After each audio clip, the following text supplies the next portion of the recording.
you think about Bruce Lee, like that's the iconic movie. That's the one that that's the one that pulled me into this. It's him with the nunchucks, like the iconic pose where he's just holding them out. He's one of the best martial artists of our time, probably ever. I would say he's one of the first mixed martial artists.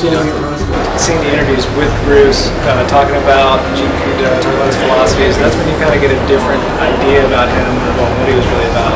So I guess far more interesting than what was portrayed in the movies. I was into Bruce Lee movies, he's a little guy whooping ass, you know what I mean? So I was always into that. I believe he created the first mixed martial arts club. It was kind of a padded mitt that still allowed him to move his fingers so he could still grasp and grip. On top of that, it's just the fact that his Jeet Kune Do eschewed all forms, all formality. So it was just more about what worked.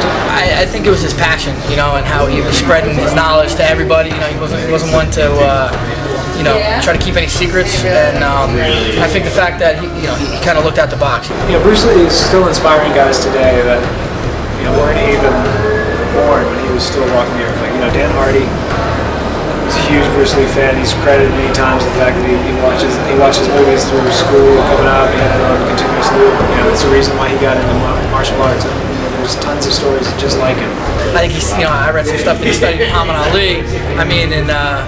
He armbarred Kareem Abdul-Jabbar. So he was definitely a master of a bunch of different disciplines. And I think that's what we see today in mixed martial arts.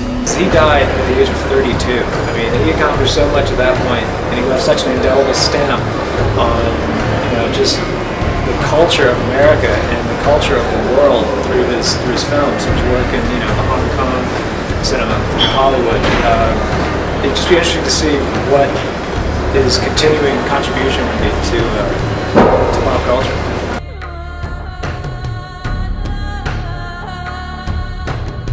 I don't know, man. I'd probably be starstruck just like anybody else, trying to get a picture with him, shake his hand, something like that. What would I say to Bruce Lee? I don't know.